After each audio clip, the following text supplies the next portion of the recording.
Жедел жәрдем мен мобильді бригаданың айырмашылығы.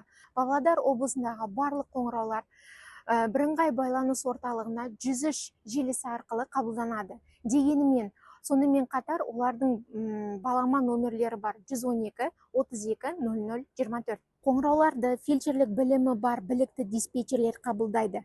Әрбір диспетчер төтенше жағдай қоңырауды қабылдау функциясына ие және шұғыл көмек көрсету бойынша кеңес бере алады.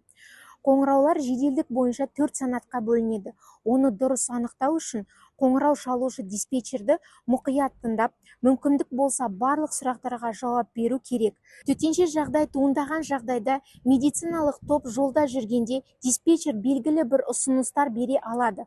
Оларды дұрыс орындау науқастың өмірі мен денсаулығын сақтай алады. Төтенше жағдай туындаған жағдайда медициналық топ жолда жүргенде диспетчер белгілі бір ұсыныстар бере алады. Оларды дұрыс орындау науқастың өмірі мен денсаулығын сақтай алады. Бірінші, екінші және үшінші санаттағы шақыртуларды жедел жәрдем бригадалары жүзеге асырады.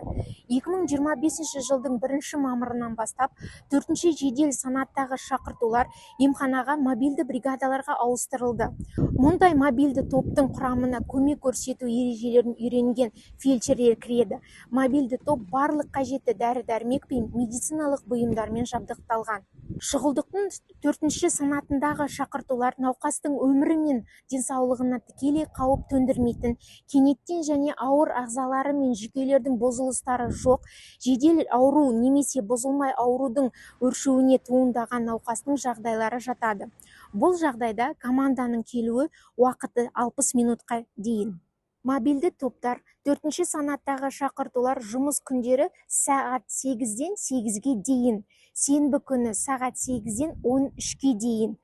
Кешкі және түнгі уақытта, сондай-ақ демалыс күндері бұл шақыртуларды жедел жәрдем бригадалары жүзеге асырады.